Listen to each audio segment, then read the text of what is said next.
as the night shrouds Jeongju City. Suddenly, the city's tranquility is shattered by an explosion of purple lightning, striking the central tower. A massive rift tears open above the city, from which an ancient, powerful warrior emerges. In response, the city's defenders, known as the 3rd Division, spring into action. This elite team, arrayed in battle gear, charges forward with determination etched on their faces. The depths of the rift, a powerful creature voices disdain, remarking on the humans' futile resistance. The creature identified as Huang Jin, a wolf king, expresses confidence in their inevitable victory, declaring that eradicating humanity is only a matter of time. As the 3rd Division makes a desperate stand, with determination in their eyes, they counterattack, despite the overwhelming might of the enemy. Amidst the ongoing battle, a key member of the 3rd Division questions if they are dealing with a C-class portal, hinting at the unexpected strength of their enemies. The battle escalates as the Wolf King, unfazed by human resistance, declares it's too late for any realizations. One brave warrior takes a stand, insisting on handling the Wolf King personally. This allows her comrades to focus on the remaining threats. Mr. Wenyuan, a pivotal ally, arrives just in time. Back at headquarters, an official notes the alarming frequency of C-class rifts appearing over Jeongju. This marks the 6th such event in a decade. In response, the decision is made to adapt the training and assessment of the city's defenders. The cultural exam scores for martial arts students will be halved, recognizing the need for more combat-ready individuals in the face of these recurrent threats. As the class in Jeongju's martial arts school is dismissed, the students engage in typical schoolyard banter. Inside, the conversations continue, revolving around academic pressures now intertwined with martial capabilities. A student laments the missed opportunity to sit next to Lin Yanren, a particularly admired classmate. Lin Yanren becomes the center of attention, not just for her beauty, but also as a symbol of the martial arts path. As peers inquire about her future plans, the Academy of Literature and the Martial Arts University is more than academic. It's about choosing a life path in a world where martial prowess can determine one's safety and status. Su Bai sits in the classroom, deep in thought, his book open but his mind elsewhere, faced with the decision of his future educational path. He recognizes that his average academic performance won't stand out at the Academy of Literature, and in a world increasingly defined by martial prowess, the relevance of traditional education seems diminished, caught between aspirations and realities. Su Bai discusses his family's financial limitations and the lack of any special talents, which make the option of attending the martial arts university seem unreachable. His frustration is palpable as he questions the fairness of a system that seems to favor those with inherent abilities or resources. As he engages in a wistful conversation with his peers, Su Bai muses about the concept of talent awakening in another world, hoping for a scenario where he could have special powers or a significant edge. In a surprising turn of events, Lin Yanren approaches Su Bai with an unexpected proposal. Sensing his despair and frustration with the limited options available due to his lack of special abilities or financial resources, Lin offers him an opportunity to join her at the Academy of Literature without needing to pass the traditional entrance exams. This gesture not only provides Su Bai a possible path forward, but also deepens their relationship. As Su Bai processes this unexpected lifeline, his world is further turned upside down by the sudden activation of a personal system, a common trope in fantasy and martial arts narratives where the protagonist gains access to a unique set of skills or abilities through a digital interface. This system classifies him as a beast tamer and provides detailed stats about his capabilities, including the potential to evolve his talents infinitely.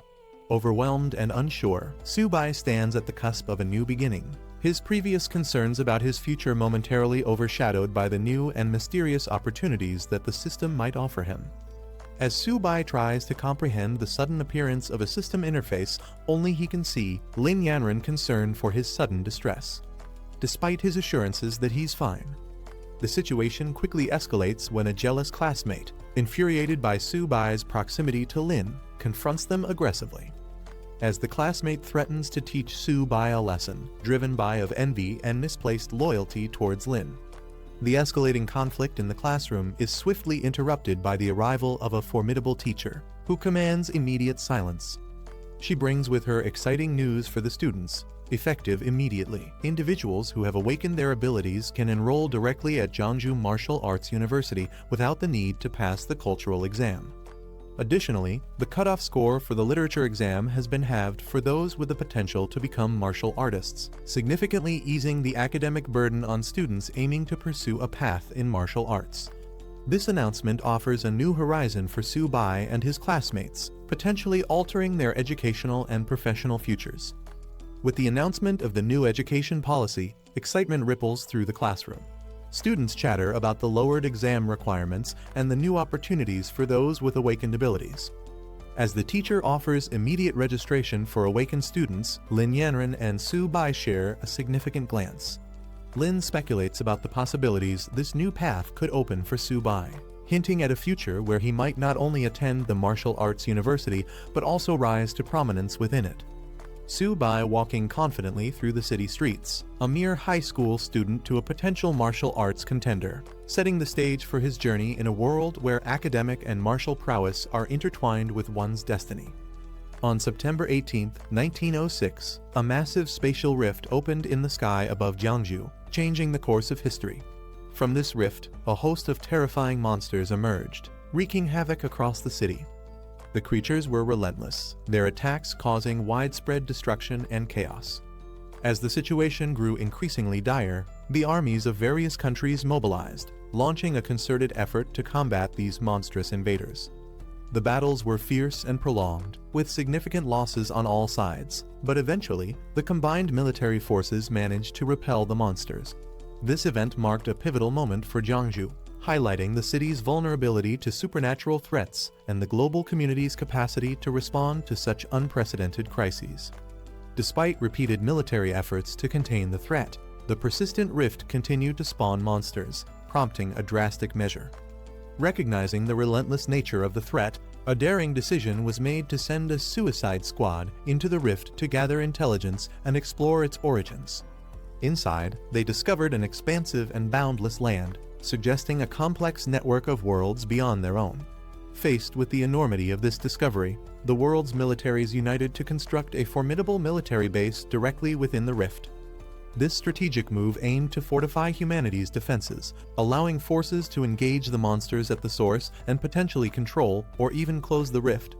This base represents humanity's resilience and commitment to safeguarding their world from the continuous onslaught of extraterrestrial dangers. A new era for humanity officially began with the appearance of additional rifts in the sky. Following the first rift in 1906, a second and third rift appeared in quick succession by 1907, and soon more followed. Over the century, these rifts grew more frequent, each introducing a unique breed of monsters, leading scientists to name the interconnected dimensions behind the rifts the battlefield of 10,000 races. As these rifts proliferated, so did the battles and the species of monsters emerging from them. This ongoing war necessitated global cooperation, resulting in the construction of military bases within the rifts to combat the threats directly at their source. Interestingly, alongside the physical battles, a transformation occurred within humanity itself. The spiritual energy of Earth began to rise, awakening latent abilities in humans, giving rise to a new era of martial artists and superpowered individuals. As the intensity of the battles escalated, traditional weaponry began to fall short, replaced by the power of these newly awakened beings. This ongoing war between humans and the myriad of alien races from the rifts has continued to the present day, profoundly impacting every aspect of life on Earth, including educational reforms like those seen at Jeonju Martial Arts University, indicating the severity and widespread nature of this global crisis. Su Bai, having activated a system that grants him the ability to tame beasts, decides to harness this newfound power to safeguard his family in a world increasingly fraught with danger. Recognizing the urgency to enhance his abilities, he resolves to attend a martial arts university backed by the military, which would not only provide him with the training he needs, but also place him in a position to directly contribute to humanity's defense against the rifts. Fortunately, Su Bai's special ability to tame beasts qualifies him for admission without the need for traditional exams, a boon that aligns perfectly with the recent educational reforms. Armed with his savings of more than 2,000 coins, he approaches the university with determination, hopeful that his financial resources will be sufficient to cover any additional expenses. As he steps into the university, he remembers that his system is supposed to automatically detect and guide him towards suitable opportunities. Yet, upon entering, nothing happens, leaving him momentarily confused. He approaches the reception, seeking guidance on how to proceed, a tangible step towards realizing his dream of becoming a protector not just for his family, but for his city as well. Upon entering the university, Su-bai, declaring his newfound ability as a beast tamer, inquires about the types of beasts available for taming. He's directed to several options, each with varying prices and capabilities. The first beast he considers is a common black cat with a netherworld sliver bloodline, priced at 36,000 yen, which he finds prohibitively expensive given his savings. His attention then shifts to a 4-eared dog, which boasts a 6-eared demon wolf bloodline and comes at a slightly lower cost of 33,000 yen. Still exploring his options, he's shown more beasts, including one priced at 56,000 yen and another at 90,000 yen, escalating his dilemma as he balances the potential of each beast against the financial constraints he faces.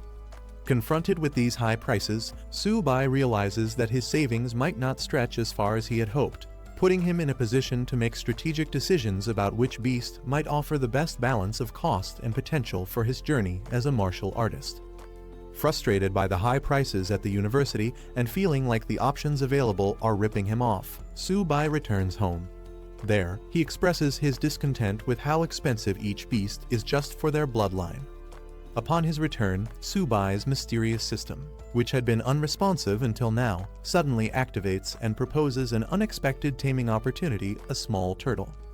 At first, Su-bai is taken aback and even amused that the system suggests taming a turtle, especially since it turns out to be the very turtle his father has been raising. This revelation brings a moment of comic relief and a touch of irony to his journey. Despite the initial surprise and seeming triviality of the beast, this twist might hint at hidden potentials or qualities in the turtle that are not immediately apparent. This situation sets the stage for Su-bai to explore and perhaps uncover unique abilities that could significantly aid him in his quest to protect his family and thrive in a chaotic world. After his initial shock and amusement at the prospect of taming a seemingly unremarkable turtle, Su-bai reassesses the situation. His system highlights the turtle's potential, revealing it as an ordinary beginner-level creature with a latent bloodline that can evolve infinitely and eventually attain formidable capabilities. Intrigued by this revelation, Su-bai decides to embrace the challenge, tapping into his newfound ability to see beyond the surface and explore the unique advantages his first tamed beast might offer. Choosing to accept the turtle as his ally, Su-bai's attitude shifts from skepticism to curiosity and determination. He commits to enhancing the turtle's abilities, utilizing the system's guidance to unlock and maximize its potential. This decision not only marks the start of his journey as a beast tamer, but also symbolizes his growth in adapting to the challenges of his new abilities and the realities of a world where the supernatural becomes an everyday element of survival and combat. Su-bai's initial skepticism about his first tamed beast, a turtle, quickly transforms into delight as he discovers its potential. The turtle, affectionately named Zio-ba, turns out to possess the Xuanwu holy bloodline. Despite its humble appearance and size, Su-bai recognizes the turtle's significant potential and decides it's worth far more than he initially thought, refusing to consider replacing it for anything else. At home, Su-bai's enthusiasm about his new beast is met with protective suspicion from his sister, Su-zayomai, who asserts her attachment to Zio-ba, referring to it as "daddy's baby." As Su-bai and his sister interact with Zio-ba, the turtle unexpectedly demands food, revealing a more lively and engaging personality than Su-bai anticipated.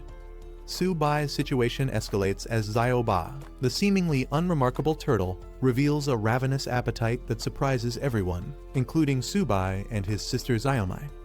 When Su-bai notes the turtle's insatiable hunger, he speculates it might be a sign of impending evolution, hinting at the turtle's hidden potential linked to its holy bloodline. As Su-bai scrambles to find more food to satiate Zio-ba's hunger, the situation at home becomes chaotic. The turtle's appetite leads to an uproarious scene, leaving the house in disarray. Return home to what appears to be the aftermath of a robbery, only to find it's their son's new pet causing the commotion. Each family member's reaction, ranging from amusement to bewilderment, paints a vivid picture of life with a magically endowed pet. Su-bai quickly realized that the shadow of his ability had disappeared instantly, and the black tortoise bloodline was still dormant but consuming more energy. With that in mind, he decided to head towards a place. Arriving at a building with a distinctive dragon emblem, he entered. Inside, a familiar woman greeted him, asking if he had finally decided on his purchase. However, Su-bai made it clear this time, he wasn't here to buy anything. Leaning in close, he quietly asked if they accepted exotic beast blood. This immediately caught the attention of a well-dressed man sitting nearby. Surprised, the man questioned whether Su-bai really had such a valuable resource. The man gave a nod of approval, allowing the woman to proceed as Su-bai stood ready. With a casual gesture, the man then invited Su-bai to sit and discuss further. Curious, he requested to examine the exotic beast blood first.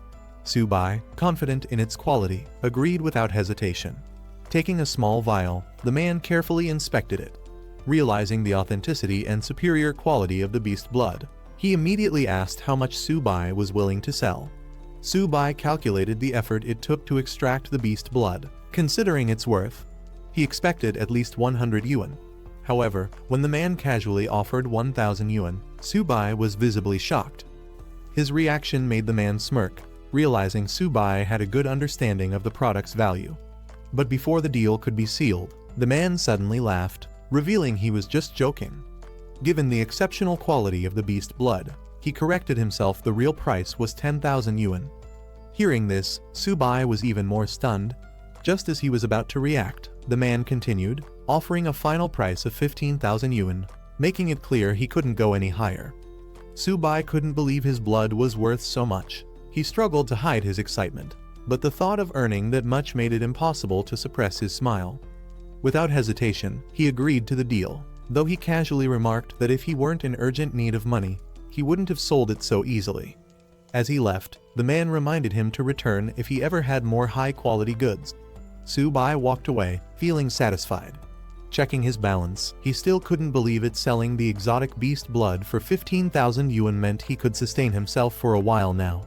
As Su-bai walked, he received a call from his teacher, informing him that the academic results were out, and there was important news.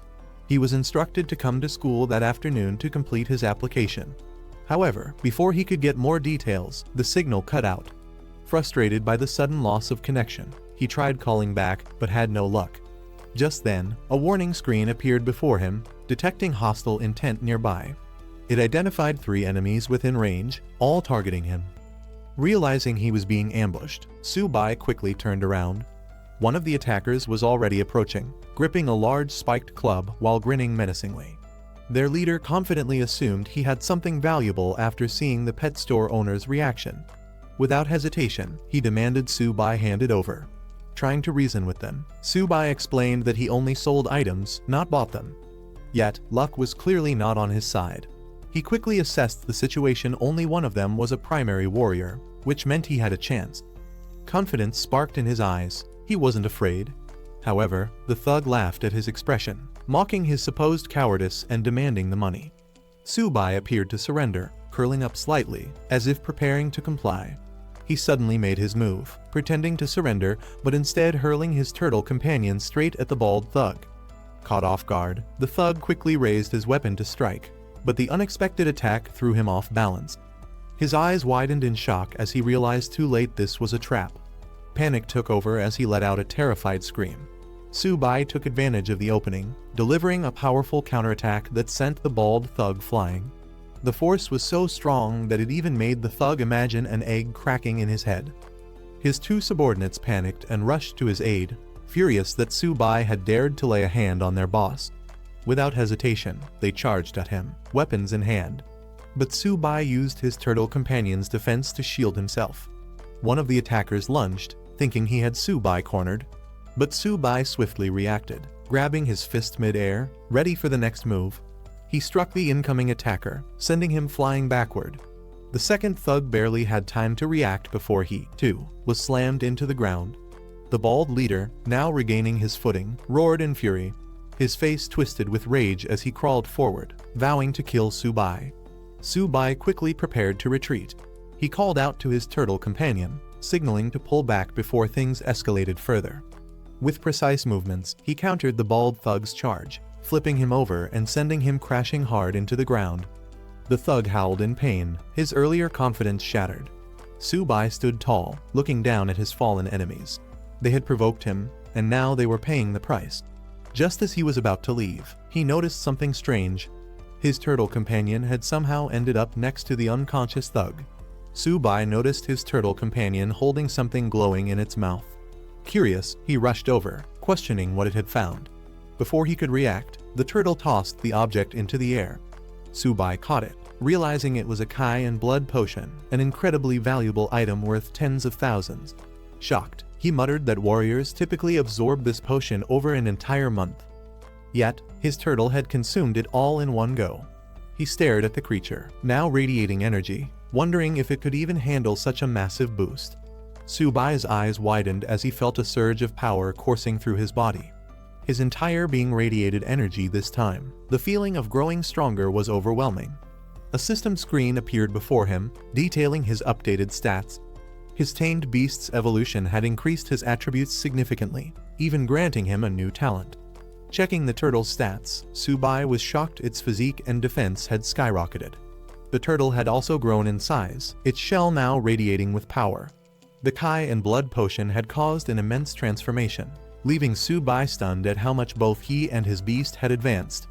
Subai recalled what he had learned in class. Normal high-level strength type exotic beasts usually only reached 30 in stats. Yet, his turtle was already exceeding that without even activating its full potential. Realizing the incredible potential his companion had, Subai decided it was time to leave. He patted the turtle, telling it they needed to get moving. Meanwhile, back at school, the academic results had been released, and it was time to submit applications. However, there was also a major announcement. Tomorrow, a special admissions teacher from Marshall University would arrive to conduct an ability test. This was a rare opportunity, as only 2 students would be guaranteed a spot. In class, Lin Yanren asked Subai if he had decided between the Humanities Institute or Marshall University. Without hesitation, he declared that he must get into Marshall University. Surprised, she reminded him that she had asked him to apply to the Humanities Institute with her. Marshall University sends students to the battlefield. It's dangerous, and she was clearly worried. She hesitated, bringing up his grades, implying that he might not be suited for such a path. But Subai remained firm. Someone had to go to the front lines, and he saw it as a good thing. With a confident smile, he revealed his real reason: he wanted to protect someone important. Lin Yanren's heart skipped a beat as she wondered, could he be talking about her? In the classroom, the teacher asks Lin Yanren which institution she plans to apply to. She hesitates, considering her options. A classmate assumes she'll choose the Humanities Institute since she hasn't awakened any abilities or trained physically. Still undecided, Lin Yanren responds that she needs more time to think. Meanwhile, the teacher emphasizes the importance of this decision, instructing students to take their report cards home, discuss with their parents, and submit their applications by tomorrow. As the school day ends, the announcement echoes schools out. The students acknowledge the teacher before heading out. As Lin Yanren relaxes in a medicinal bath, she calls Subai. She announces her decision: she's applying to Marshall University. She hints at a surprise, leaving Subai stunned. Subai, in the middle of training, can't believe what he just heard. He questions if she's serious, but Lin Yanren affirms her choice without hesitation. Not wanting to drag out the conversation, Subai ends the call, saying he has urgent matters to handle. The students gathered as an announcer introduced the military martial arts instructor, Zhang Kai, welcoming him to the stage. A woman addressed the students, explaining that Zhang Kai wasn't just an instructor, he was also their principal and a respected senior. Taking the microphone, Zhang Kai immediately reminded them of the academy's brutal reality, revealing past survival rates. A year ago, 126 students had joined, but only 65 remained. The numbers from previous years were even worse: less than half of each group had survived. 3 years ago, out of 86 students, only 11 were still alive. He made it clear that he wasn't trying to scare them, but to ensure they understood the truth. Being part of this academy wasn't something to celebrate, it was a constant fight to stay alive. Subai listening as the speech continued. The challenges ahead were clear: duty, responsibility, and the danger of protecting their nation. The instructor then addressed the crowd, reinforcing the academy's purpose. Wuda was a place where the strong were forged. He asked if they aspired to be part of the elite, and the students responded with a unified roar of determination. Satisfied with their enthusiasm, the instructor expressed his anticipation for their performance in the entrance exam. Jiang Kai called out to Subai. He turned, acknowledging the call, while Lin Yanren observed from the side. Approaching him, Jiang Kai confirmed his identity and informed him that a spot had been reserved for him at Wuda. He was instructed to head there immediately and prepare for the entrance examination. Subai was shocked to hear that a reserved spot had been arranged for him. He couldn't believe it, but the instructor confirmed that a vehicle was waiting to take him to the academy's entrance. Meanwhile, other students reacted with surprise and frustration. Some called it favoritism, while others wished they were in his place, envious of the special treatment. Shortly after, the students arrived at Wuda. The instructor announced their arrival, instructing them to disembark. As they stood outside, the instructor called for the students to follow, signaling the beginning of their journey at Wuda. As Subai and the students explored Wuda, they came across a towering stone pillar engraved with the school's motto. The inscription spoke of unwavering honor and dedication to the nation. Subai was impressed by its grandeur, while another student explained its significance. The instructor then led the group forward, guiding them to collect their uniforms before heading to the dormitories. Once there, she directed the male students to their designated area, informing them that they would soon receive further instructions regarding the examination. Subai acknowledged her guidance before heading inside.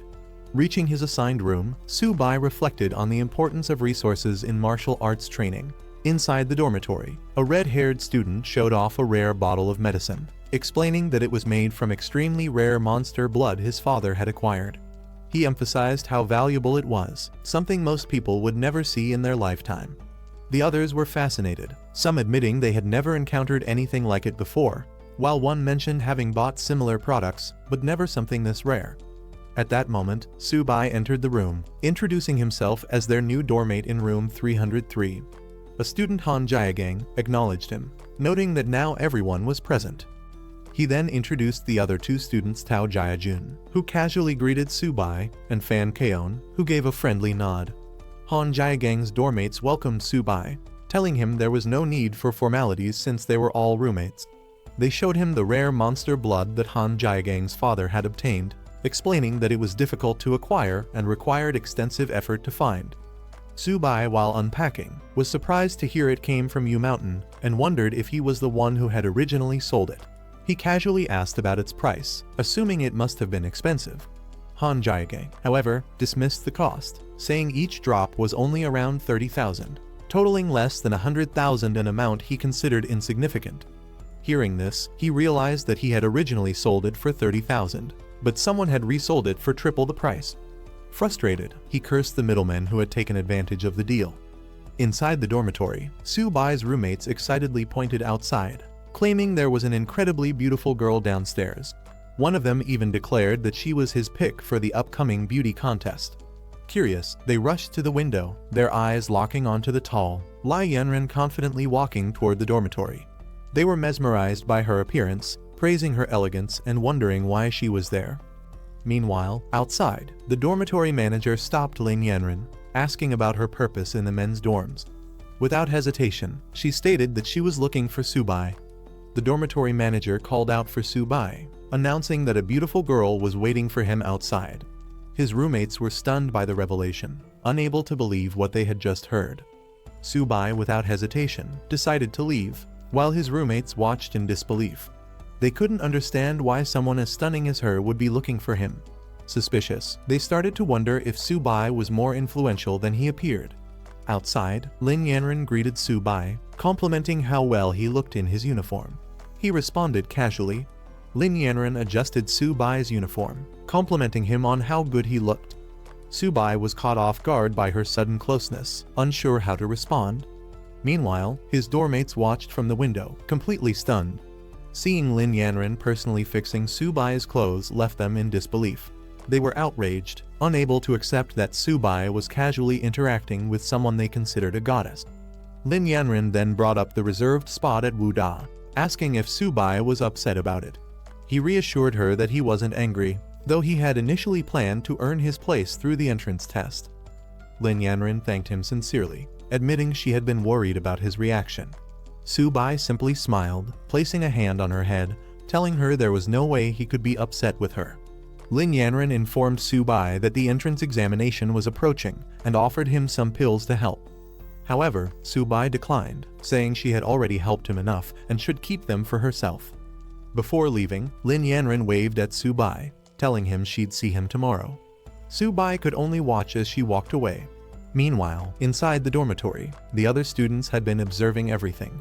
Shocked that Su-bai had not only interacted closely with Lin Yanren, but had even touched her head, they were desperate to find out who he really was.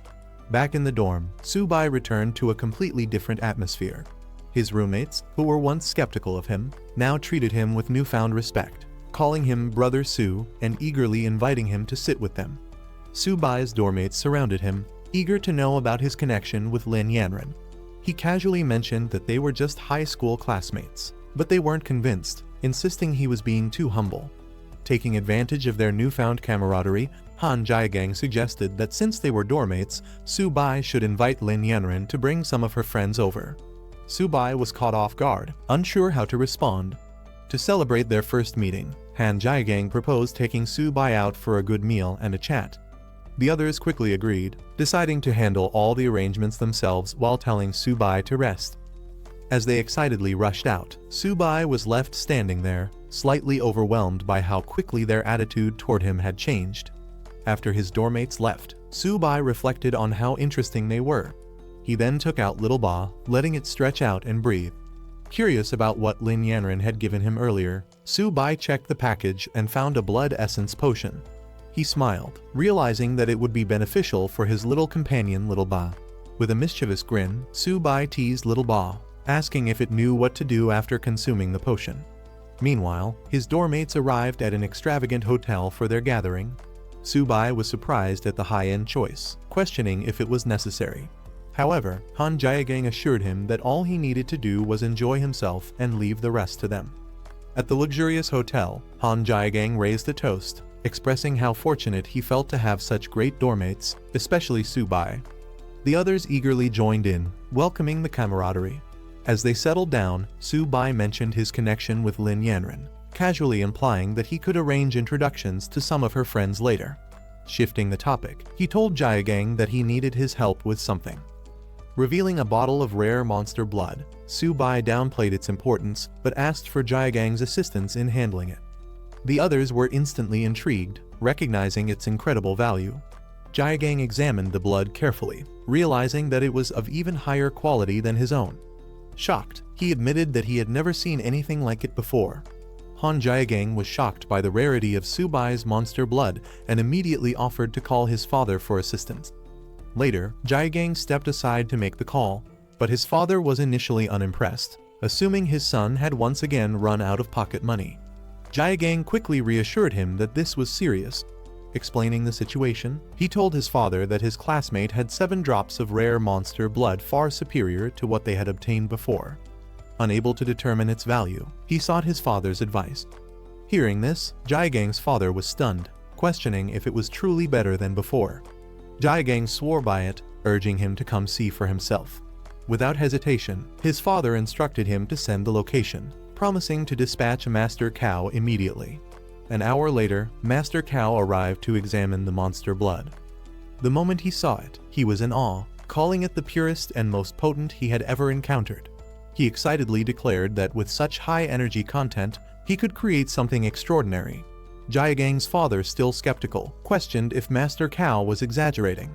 However, Master Cow insisted that even with the finest equipment, the value of this blood would only increase. Meanwhile, Su-bai casually sipping a drink as Jiagang marveled at how overpowered his monster blood truly was.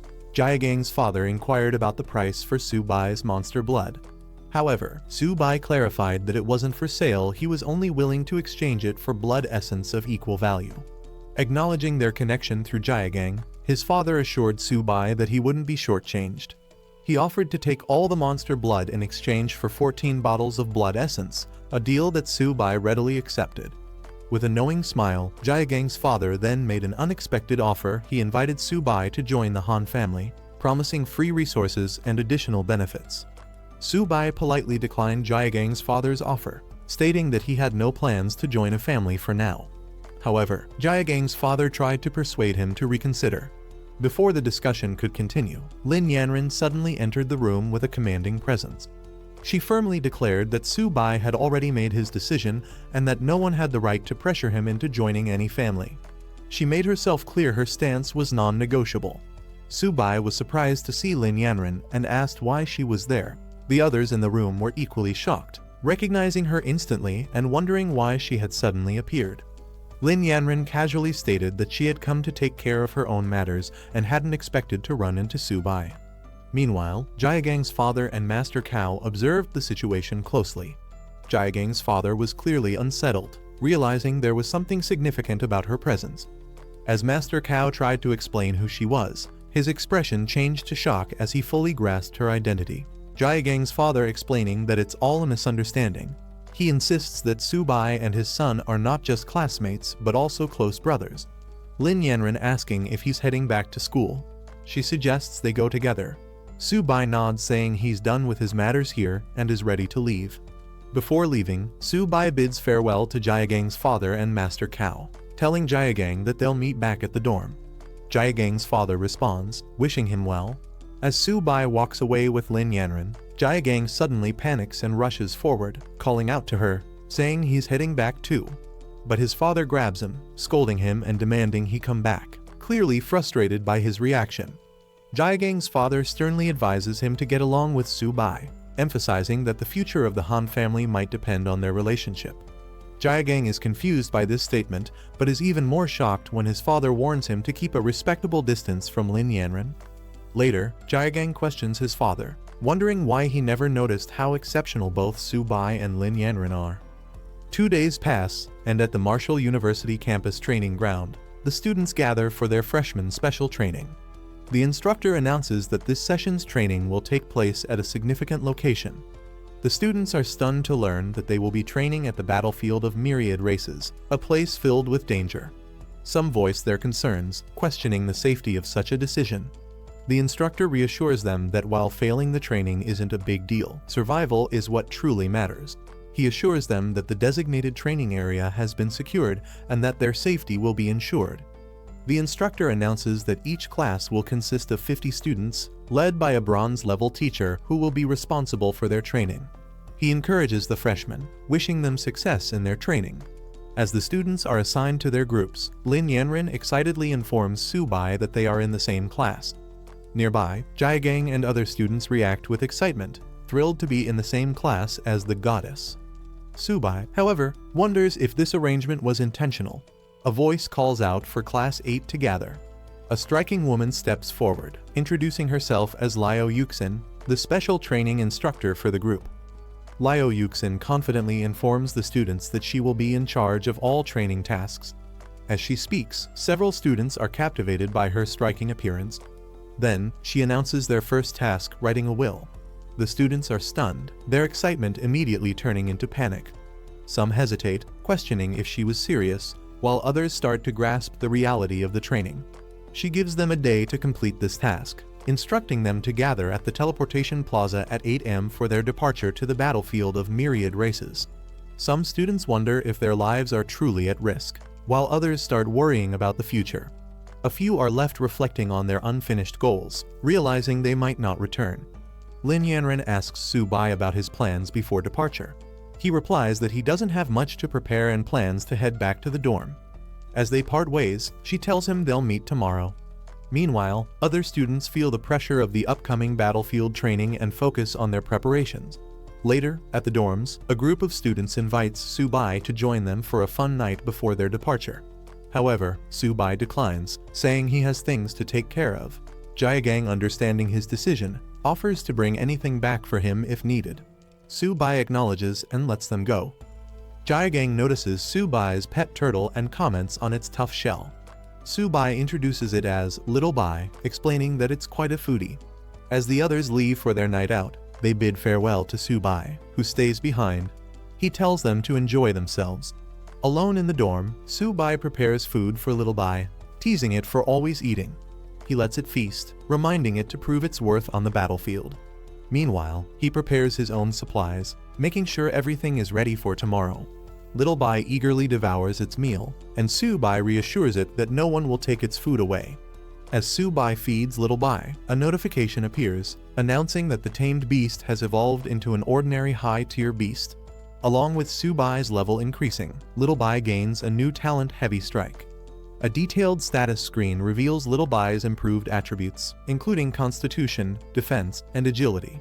Its talents now include Shell Defense, which boosts defense when fully retracted, Turtle Skin Defense, which enhances durability at the cost of stamina, and Heavy Strike, which increases attack power depending on stamina consumption.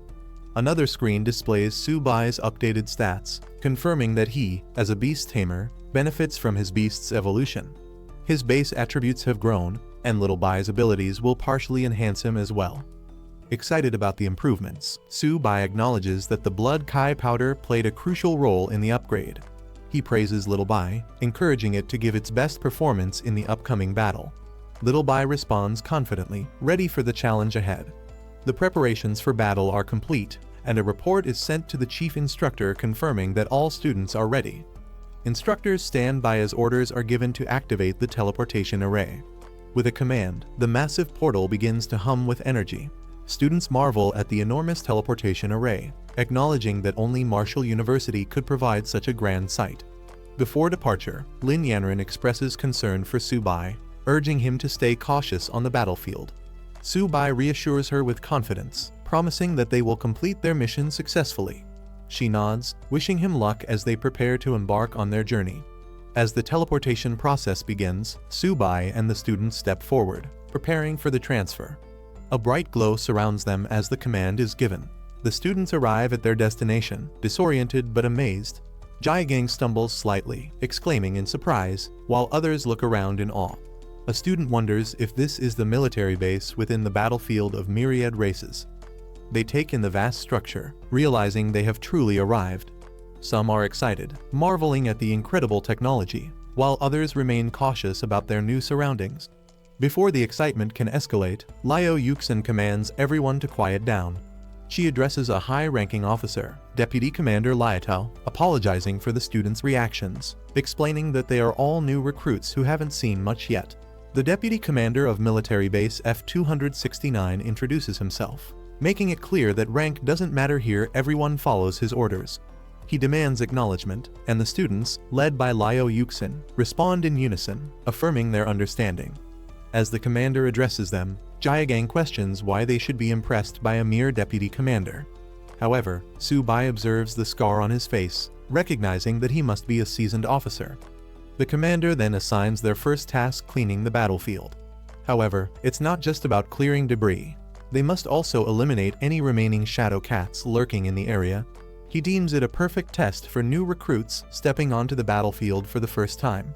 The deputy commander explains the reward system. Eliminating shadow cats earns merit points, which can be exchanged for valuable resources like blood kai powder and body refinement elixirs, helping students enhance their strength. Hearing this, the students become excited. Jiagang and others realize why so many risk their lives to enter the battlefield of myriad races. The opportunity to exchange merit points for potions makes the mission even more rewarding. Noticing their enthusiasm, the commander smirks, acknowledging their eagerness for action. Without wasting time, he gives the order to move out. The students respond energetically, ready to start. Su Bai, confident in his skills, looks forward to accumulating merit points. He also considers how much Little Bai will benefit from this hunt, anticipating a feast for his pet. The group arrives at a section of the base where wounded soldiers are being treated. Many are covered in injuries, fresh from battle, groaning in pain as they receive medical attention. Seeing this, the students are shocked. They question whether these injuries were caused by shadow cats, the lowest-ranked monsters. Doubt and fear spread among them. If even such weak creatures are this dangerous, how will they survive? One student panics, worrying about making it back alive. However, Liu Yuxin quickly shuts down the fear-driven murmurs, reminding them that the battlefield of myriad races is not a place for hesitation. Anyone who joined Marshall University should already be prepared for danger. Lin Yanran, feeling uneasy, tells Su Bai to stay close to her in battle, not wanting anything to happen to him. Su Bai acknowledges her concern, but he knows they must remain vigilant at all times if they want to make it through alive. A soldier reports to the deputy commander that they have been guarding the northern gate and have successfully eliminated 35 beasts that attacked the camp. Awaiting further orders, the commander decides it's time for the recruits to experience the true nature of the battlefield. With a firm command, he orders the camp gate to be opened. Liao Yuxin reminds them that this is a rare opportunity. As Deputy Commander Liatao himself is leading the team, they must prove themselves in battle. Liatao warns the recruits, having left their wills behind, they must now be prepared to walk alongside death every second from here on out. The commander addressed the gathered rookies, ensuring they were ready for the mission. With their confident response, he wasted no time giving the order to move out. Meanwhile, the strike force was instructed to follow and provide protection. As they proceeded, Liao Yuxin questioned why Captain Fu was personally leading the team, noting that clearing a battlefield wasn't particularly dangerous. The commander casually dismissed her concerns, saying it would be a waste to send inexperienced rookies straight to the front lines. When Yuxin pressed further, he cut her off, telling her not to ask unnecessary questions. Later, as they marched, Yuxin expressed gratitude for his presence, but the commander brushed it off, stating that the students were warriors on the battlefield and it was his duty to protect them. At Didu, the highest military command post in Long, an urgent report was brought forth. Officials wasted no time in allowing the messenger to speak. The report detailed a dire situation. Monsters had broken through defenses on the battlefield of all races. A powerful group from the Young Cats tribe was already engaged in combat, but the crisis was far from contained. The invading horde had spread out, launching attacks on 12 additional military camps in the southwest. A high-ranking officer swiftly took charge, ordering an immediate assessment of the monsters' movements and warning other camps to prepare for battle. He emphasized the importance of protecting the new students from Wuda, as they represented the future of Long. The command was clear: these recruits must be safeguarded at all costs. Meanwhile, in Area F-269, the battlefield was chaotic. Soldiers were reminded that time was critical. Every moment spent there increased the risk of death. Fires raged, fallen enemies littered the ground, and the battle showed no signs of slowing. The rookies had entered a true war zone, where survival depended on speed and skill. Su Bai and his team continued harvesting resources from the battlefield. One of them pointed out that the hides, blood, flesh, and claws of the Yaoming cats could be used to craft weapons and medicines. Another remarked that with such valuable materials, it was no surprise that many people were willing to venture into such a dangerous place. Excitedly, someone announced they had found another monster core, celebrating their luck. Su Bai focused on gathering more resources, planned to collect additional cores to exchange for blood spirit essence. He figured this would allow his companion, Little 8, to level up once again. However, his interface suddenly flashed with an urgent alert. 164 Yaoming cats were rapidly approaching from 3 kilometers away in the southwest forest. The warning classified the situation as an extreme danger, rating the threat level at 5 stars and the danger to life at 4 stars. Su Bai was taken aback. The last time his system had issued a warning, it was for a minor threat, a low-level martial artist. But now, it was flagging a 5-star, life-threatening crisis. Alarmed, Liao Yuxin noticed his change in expression and immediately asked what was wrong. Su Bai urgently called out to Liao Yuxin, warning her about a large horde of monsters moving toward them from the southwest. Perched on a tree, she seemed skeptical but listened as he insisted on the danger. Observing the area, Liao Yuxin found nothing unusual, only silence stretching across the battlefield. Frustrated, she reminded Su Bai that this was a battlefield, not a place to stir panic. Recklessly alarming others could have severe consequences. However, Su Bai insisted he wasn't joking. The threat was real, and the monsters were approaching fast. Captain Fu, overhearing their exchange, stepped in. He confidently dismissed Su Bai's claims, asserting that no monsters were within 2 kilometers. Su Bai, however, stood firm, warning that over 100 Yaoming cats were just 3 kilometers away and closing in quickly. Captain Fu scoffed at Subai's claim, questioning whether his senses were superior to his own. Liao Yuxin, trying to de-escalate the situation, suggested that Subai was simply overreacting due to his inexperience in battle and that it wasn't worth wasting time on. However, Lin Yanren stepped forward, insisting that no conclusions should be made without proper verification. She declared her trust in Subai, leaving Captain Fu momentarily speechless. Determined, Subai addressed everyone, urging them to believe him. He explained that as a monster tamer, he possessed an exceptional sense for detecting danger. This revelation surprised the group, with some questioning why the school hadn't documented such an important ability. Subai clarified that since he was guaranteed a spot at Wuda, his special abilities weren't officially recorded. Doubts spread among the others if he truly had the ability to tame monsters. Why had no one seen any proof of it? A sudden cry rang out as the Yaoming cats finally appeared, proving Subai's warning to be true. The group quickly realized the sheer number of enemies approaching, forcing them to act fast. Orders were given to form a defensive formation immediately. As the threat grew, the call for reinforcements was sent out. However, bad news followed. Nearby camps were also under attack, meaning no backup would be coming. They were on their own. Liao Yuxin expressed her concern, questioning if there were truly over 100 monsters. Without reinforcements, the students stood little chance against such an overwhelming force. Captain Fu, now convinced of the danger, acknowledged that Subai had been right all along. He could now sense the horde rapidly approaching. Wasting no time, Captain Fu ordered 4 soldiers to protect Subai and another student, ensuring their safety. Subai, unwilling to stand idly by, protested. He insisted he could fight and didn't need special protection. A fierce Yaoming cat of the early bronze stage leaped into battle, its glowing green aura signaling its strength. The students barely had time to react before more of the creatures lunged toward them.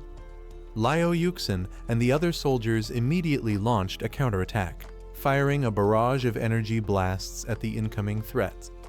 Urgent orders echoed across the battlefield to protect the students at all costs. Despite their efforts, the monsters were relentless. The soldiers struggled to hold their ground as the beasts tore through their ranks with brutal force. One fighter, sent flying by a devastating attack, exclaimed in disbelief that these so-called cats were more like tigers in their sheer power. Captain Fu remained composed, rallying his forces. He commanded everyone to maintain their defensive formation, assuring them that if they could withstand the initial wave, victory was still possible. As the Yaoming cats pounced, an instructor called out to the students, reminding them of their vow. The beasts lunged from all sides, their glowing claws aiming for a decisive strike. In response, the students stood their ground, their spirits unwavering. With shields raised and weapons drawn, they declared their resolve by the honor burning in their chests. They swore their country would never fall. Suddenly, a powerful blue energy blast tore through the sky, striking down multiple enemies in an instant. Reinforcements had arrived, launching a devastating counterattack from above. As the battle intensified, Zhang Mani leaped into action, commanding the others to hold the Yaoming cats at bay while she rained arrows upon them from above. Meanwhile, Luo Yongqiang charged forward, dismissing the threat as nothing more than mere cats, vowing to handle them himself. Liao Yuxin was impressed.